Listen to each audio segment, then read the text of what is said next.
So, hello everyone. Hi. As the year is coming to an end, and I see on Instagram about people posting about, I don't know why am I so just share a bit.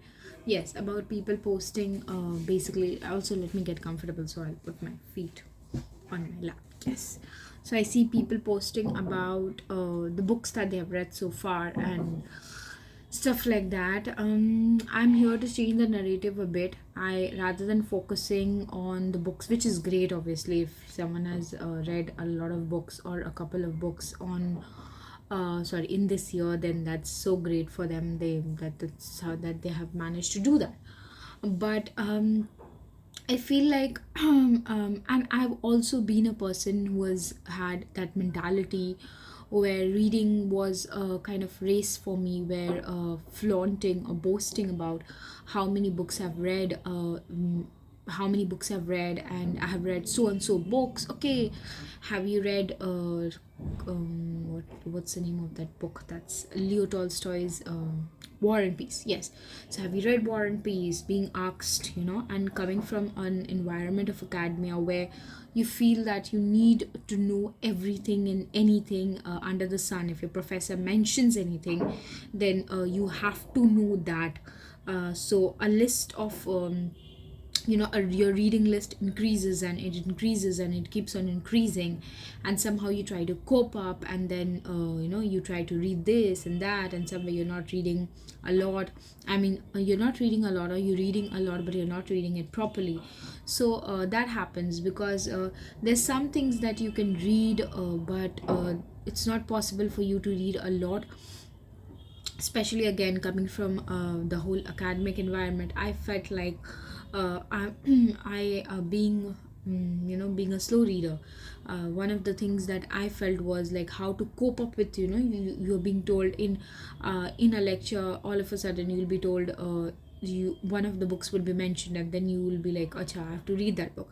And then being someone who could not just casually read a paragraph or a chapter, but rather would like to read the book from cover to cover, it became really difficult for me. Later on I realized that maybe you do not need to do that. You could just read that part, and I incorporated that. I mean, I don't know, I still do not know, I have no clue whether that's the right approach or not. I've heard some people saying that that's the right approach, that you read the chapters that has been referenced, and that's that.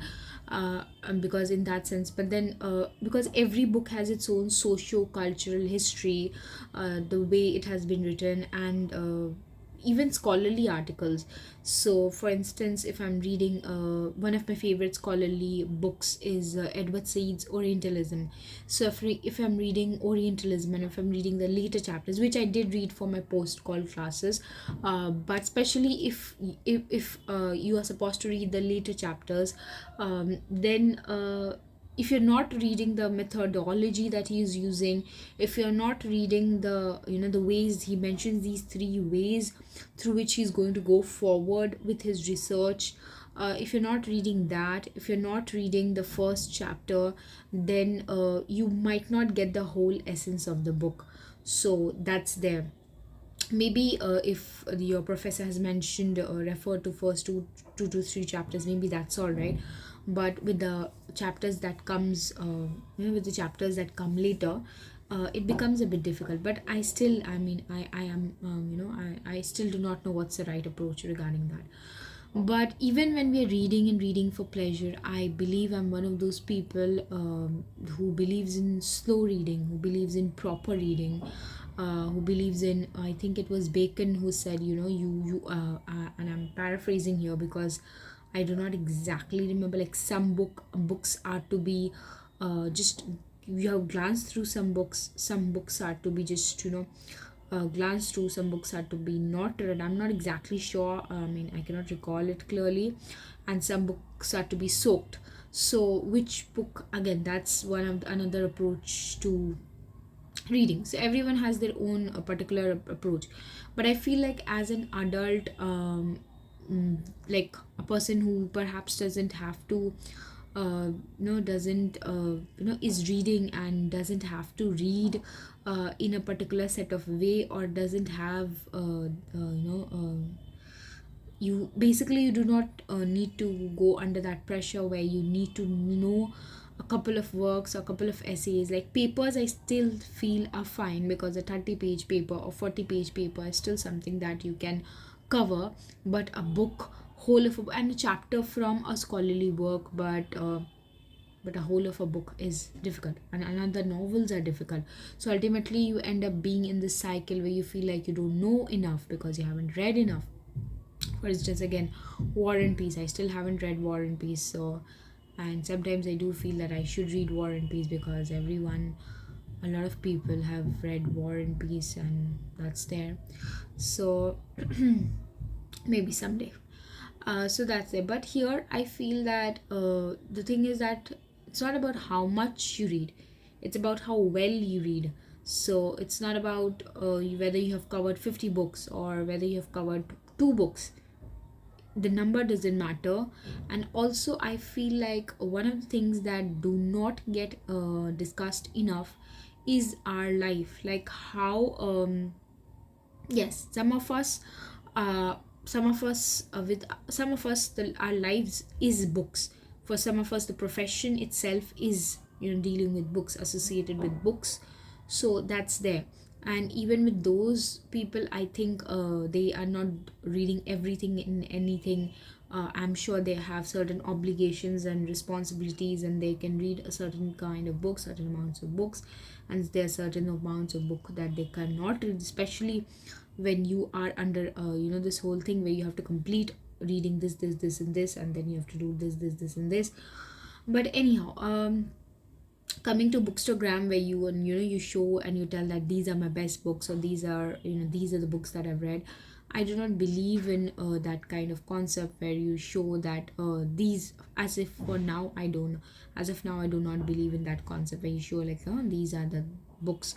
Yes, you could show that this book is great and I liked it, but these are my books, and these are the amount of books I read and stuff like that.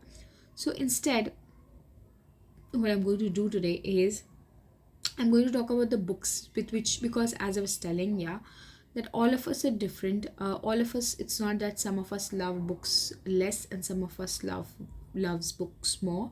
It's about time. It's about being an adult. The reason I was telling is because at a certain age, when you are in college or when you're in university and you are not taking the whole full-fledged responsibility of your life, and even if somewhere you are taking full-fledged responsibility, some of us have to take more, some of us have to take less. And that's the, I think, conundrum of even being a creative person. Like, I remember listening to this interview by one of the writers. I do not exactly remember. A lot of the writers do say, like, if you go through the routine, they'll say that, you have to write every day, which is true, obviously. Because if you wish to improve in life, if you wish to be successful, you have to go ahead and do that thing every day. But another side of that coin is, for some of us, it's not possible to do that every day. For some of us, life spills and overspills, and our responsibility spills and overspills, and it's not possible for us to do. It's not that we love it less, it's not that we are dedicated less, but it's just that the circumstances of our life is exactly not feasible enough for us to do certain things. If you're able to do certain things, the same thing I think, which I'll have a discussion about, is healthy foods. Like, we see how many, and even I'm one of those people who believe in having healthy foods, making healthy foods, and that's there.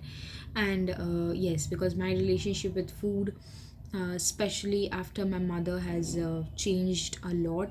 So that's a topic of conversation for some other day. But I think in this day and age, it's just that we are not people who have been given what is that called, inheritance. Yes, inheritance, that we can just sit in our, you know those we can sit in those loftier mansions and castles, and with all of those archaic bookshelves, and read and write and read, because there's someone who's giving us our inheritance, or who's given us our inheritance.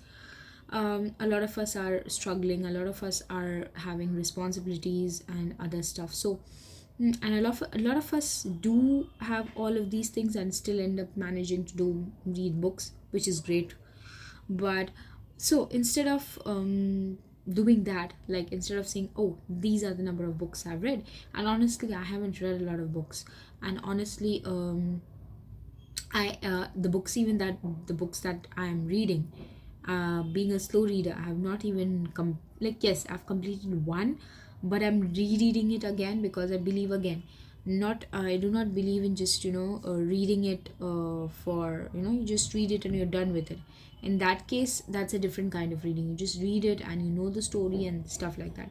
But for me, it goes a lot more deeper, so I have to know things a lot more deeper, for which I cannot just say that I've read the book.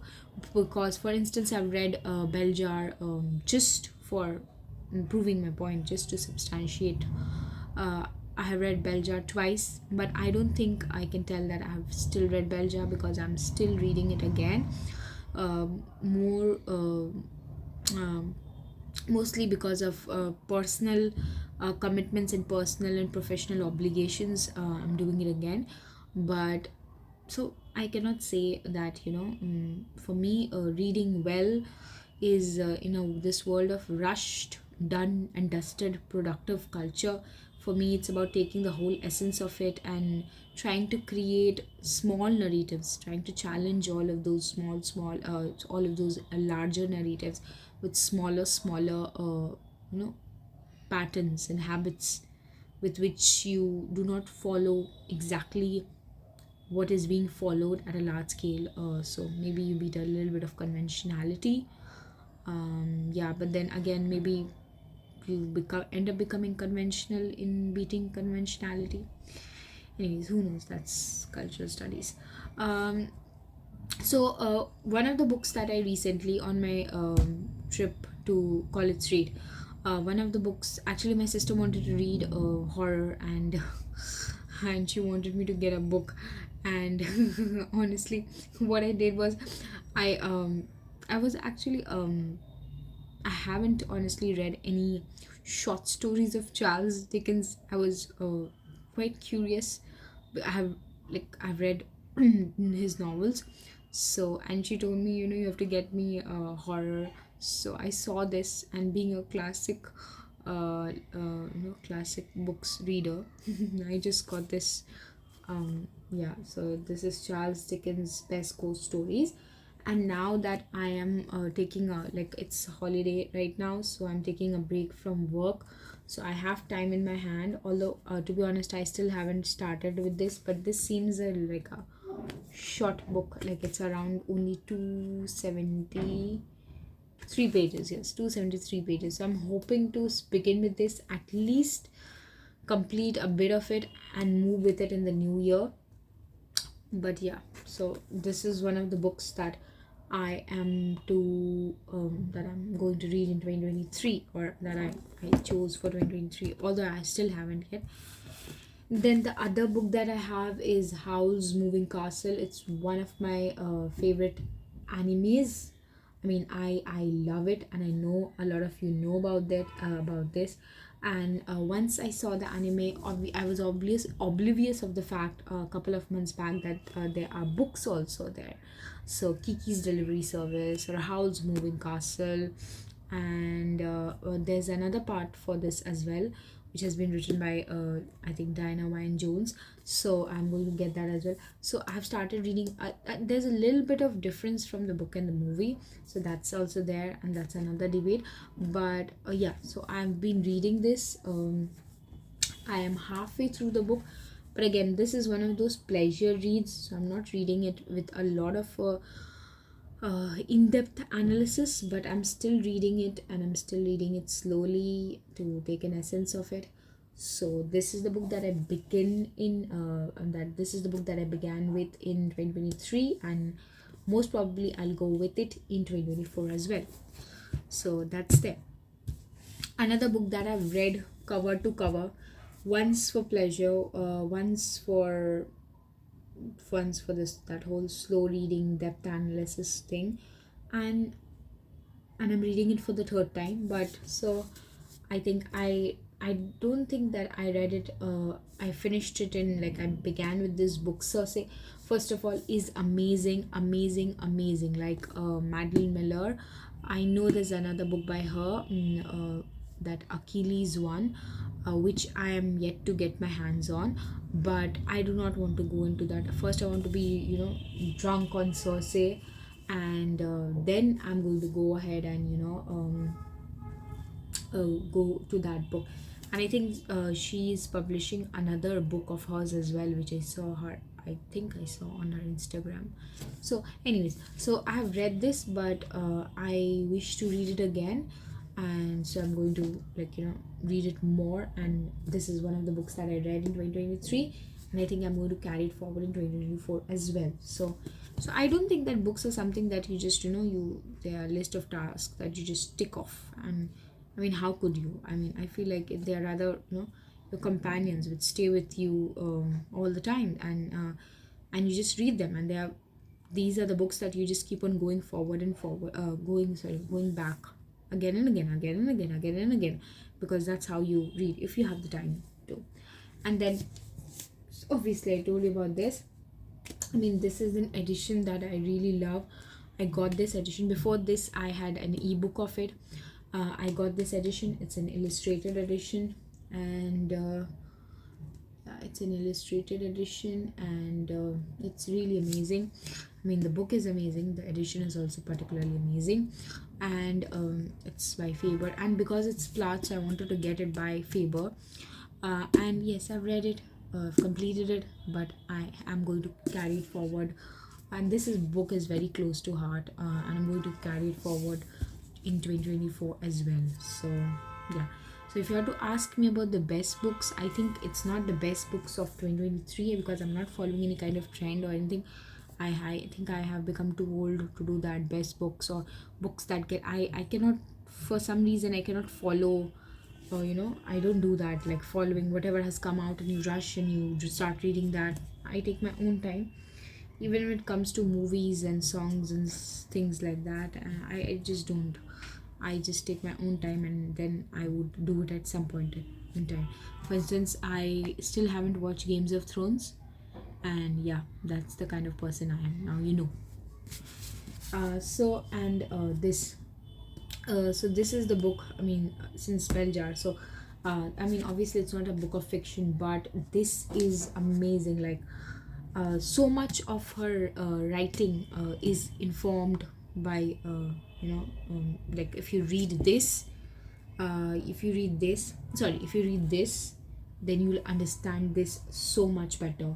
So much of this is, so much of this comes from this. And she is, so, I mean, obviously I'm going to put a review about it, and I'm going to, as I was saying, being a slow reader, I'm in a no rush.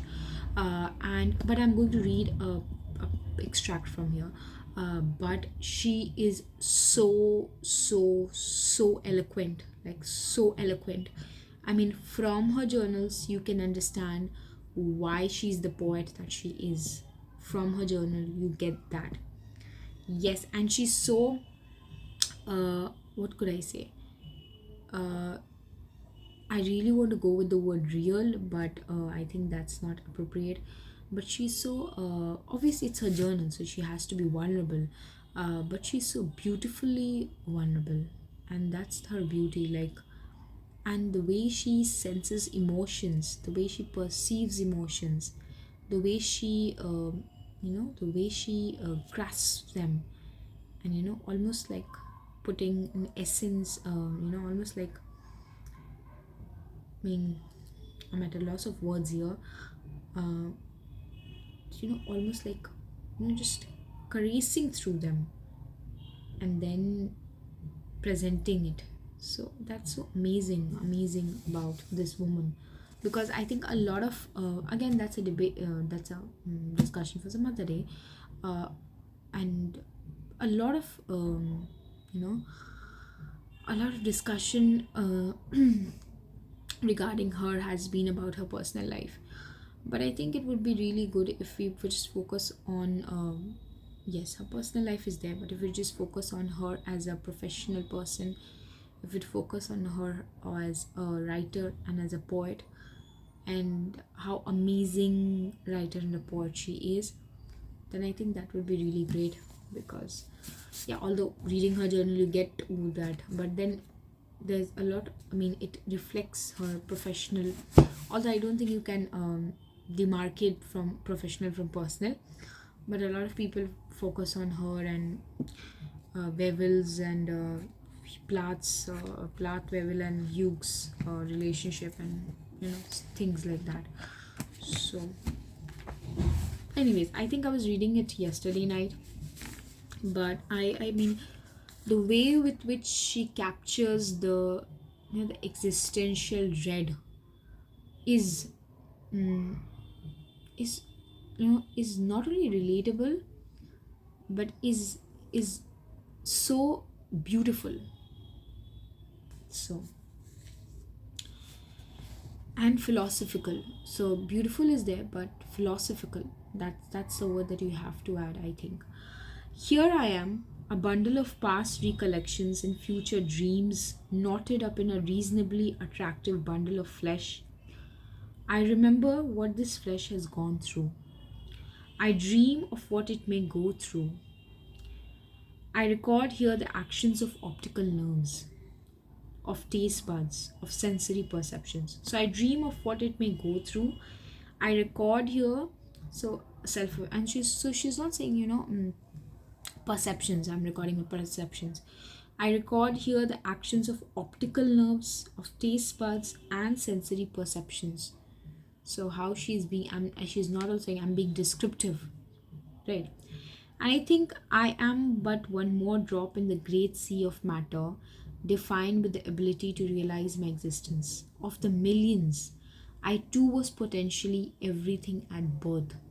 I too was stunted, narrowed, warped by my environment, my outcroppings of hereditary. I too will find a set of beliefs, of standards to live by, yet the very satisfaction of finding them will be marred by the fact that I've reached the ultimate in shallow two dimensional living, a set of values. So, yes, I think all of us are familiar with this. All of us know that, how that bridge between conventionality, just as I was telling a few minutes before, conventionality and non-conventionality. And I think coming from literature, literary, academic background, uh, we come to appreciate non-conventionality, and we come to see that how you have to be, because conventional is maybe it's Nietzsche's concept of mass herd. Everyone is following, and that's conventionality is there. But I don't think it can be summarized or generalized so casually. I think there are layers to it. I think there's the depths to it.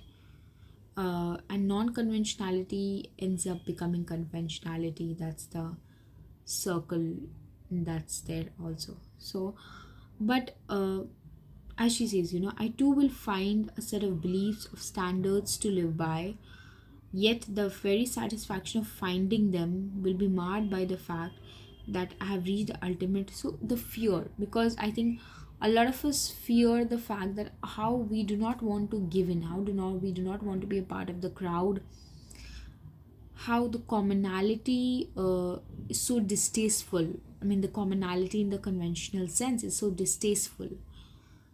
Genius is always appreciated, but the commonality is so distasteful. But I also feel that maybe the way we look at commonality and what is actually common, what is convention, maybe what is convention is also beautiful. um, Lots of thoughts going in my head right now, but yes, as I was saying, I will come back to it later. So that's there. This loneliness will blur and diminish. So no doubt, what when tomorrow I plunge again into classes, into the necessity of studying for exams. But now that false purpose is lifted and I'm spinning in a temporary vacuum. So again, she as I was telling, when you are into that kind of academic environment, your life is defined by certain roles that you're supposed to play, and you play that. But ultimately you also realize that there's more to it, there's more to life. At that stage perhaps you do not. Even I don't think I've been that great. I mean, now I realize that maybe those people were genius who did not care so much about it, and they knew, maybe you're supposed to care, and maybe your middle class values add to it. I mean, that's also there. But I think, and from middle class I also remember there's this favorite novel of mine, The Shadow Lines, where the narrator, he also gives his examination, although I think there's been death. I think it's Trideep's death, or I'm not exactly. I think it's Trideep's death. No, it's not Trideep's death. It's Tama's death, I think. And he still ends up going to the examination hall, and he says that that's what you do in middle class sensibility. So, and that's true. I mean, even when you're in a situation where people around you are dying, and then you still end up giving examination, and you give examination, and you do that because you worked hard for it, and you want to do it, and or people around you are dying, have died, or are about to die, or maybe it's all of the situation, have died, are about to die, and will die, and you're giving examination. So so that false sense of purpose, where you feel that but, and somehow that is also conventionality, and we are tied by it. So I don't think that we can shun conventionality as something distasteful, because a lot of people do that. But as I was saying, there's depth to it, and there are layers to it. Anyways, I was supposed to talk about the books. So these are the books. Yeah, so these are the books that I read in 2023. Some I started before, but I read it in 2023, and I think I'm going to continue with them in 2024. Along with that, I was also reading John Keats's. I am reading John Keats's books of poems, because he's my favorite poet, all time favorite poet. But I cannot find that book at this very instance, so that's there. But also, he's someone that I'm not like, let's read all the poems of John Keats, and let's read a couple of odes and be done with it, or let's read although I have in my syllabus we had John Keats's letters, which is what I did and attempted, and so that's it. But again, learning something in a rushed manner for the purpose of examination, and learning something for not that when you learn for purpose of examination you don't learn and you don't gain knowledge, you do, but not in the way when you're just sitting with it and you're just going with it because your heart is into it. So yeah, so I'm going to end my video here, a little longer, I think. Yeah, this video is a little lengthier than the usual, although I thought it would be one of the shorter videos, because I was just supposed to show, I think, 4 to 5 books, but I ended up having conversation here and there. So yeah, that's it. But I think these conversations are important, because we usually go with the superficial conversations when we're talking with books and reading. It's important to take the essence and the context in which these things happen. Thank you. Good night. I hope that maybe some of my conversation made sense to you, and if you would like to add to the discussion, then I'll be more than happy to talk it out with you all, if someone would like to do that. And if not, tell me the books that you read in 2023, and how do you read. There are no judgments here, obviously. I mean, this is how I read, and as I was telling, all of us are different, come from different. Our race begins. I mean, one of the problems that I have is when people just consider everyone and anyone and standing from the same starting line, whereas the truth is that all of us are have started from different starting lines.